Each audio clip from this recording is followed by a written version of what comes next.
ពាក់ព័ន្ធជាមួយនឹងករណីបាទអ្នកសារព័ត៌មានម្នាក់បានដើរចូលទៅក្នុងកន្លែងកោះជប់ទៅថតគ្នាអាក្រាតកាយបាទយកមកគម្រាមបង្ហោះផ្សព្វផ្សាយនៅលើបណ្ដាញសង្គមដើម្បីគម្រាមកំហែងយកលុយបាទបើសិនជាមិនអោយទេគឺនឹងធ្វើការផ្សព្វផ្សាយឬមួយក៏បាទផ្ដល់ព័ត៌មាននឹងទៅកាន់ថ្នាក់ខេត្តថ្នាក់អីណាណីទេបាទតាមរយៈដែលសម្លេងដែលអ្នកកាសែតនឹងបានគម្រាមទៅកាន់នារីកោះជប់នោះតាមមែនទែនក៏ពិតទៅក្នុងនាមខ្ញុំជាអ្នកសារព័ត៌មានបាទគឺមិនចង់ចេញវាយប្រហារគ្នាឯងទេក៏ប៉ុន្តែបើខ្ញុំមិនចេញគឺមិនកើតក្នុងនាមជាអ្នកព័ត៌មានប៉ុន្តែមិនមែនរួមអាជីពយើងបដិសេធមិនមែនរួមអាជីពទេព្រោះអាជីពពួកខ្ញុំគឺអាជីពជាអ្នកសារព័ត៌មានផ្សព្វផ្សាយរឿងសង្គម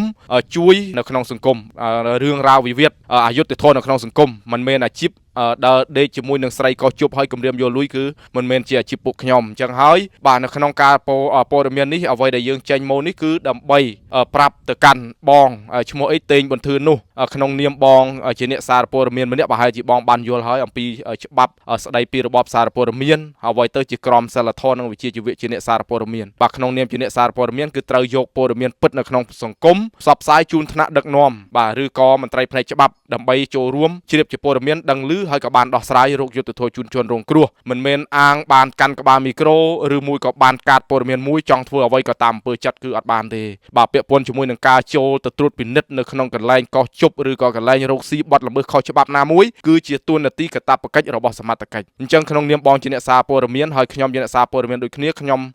សូមបាទមិនគ្រប់គ្រងនឹងទង្វើរបស់បងដែលធ្វើមកគឺវាខុសធ្ងន់ធ្ងរហើយអ្វីដែលជាកំហុសដែលបងបានបង្កឡើងមិនមែនប៉ះពាល់តែបាទសេចក្តីថ្លៃថ្នូរត្រឹមតែបុគ្គលបងម្នាក់ទេឬក៏អង្គភាពបងមួយទេប៉ះពាល់ទៅដល់កិត្តិយសទៅកាន់អ្នកកាសែតឬក៏ជាអ្នកសារព័ត៌មានបាទទូទាំងប្រទេសដែលគេបានកំពុងតែប្រព្រឹត្តប្រតិបត្តិការជាមួយនឹងការងារបាទល្អក្នុងការចូលរួមជួយសង្គមតាមរយៈផ្សព្វផ្សាយរឿងអយុត្តិធម៌នៅក្នុងសង្គមក៏ដូចជាផ្សព្វផ្សាយបាទជួយទៅកាន់អ្នកដែលខ្វះខាតជួយបងប្អូនដែលមានជីវភាពខ្វះខាតផ្សេងគេហៅថាព័ត៌មានមនុស្សធម៌ក៏ដូចជាព័ត៌មានបាទអយុត្តិធម៌សង្គមផ្សេងដើម្បីជួយរឿងរ៉ាវនៅក្នុងសង្គមកាត់បន្ថយបាទភាពរ៉ាំរ៉ៃនៅក្នុងសង្គមដូចជាករណីបាទជំងឺមេរោគសង្គមផ្សេងគឺបានជាអ្នកសារព័ត៌មានជួយចូលរួមផ្សព្វផ្សាយដើម្បីរួមចំណែកជួយស្ដារសង្គមយើងកុំឲ្យធ្លាក់ទៅក្នុងមហារីកជំងឺមួយដែល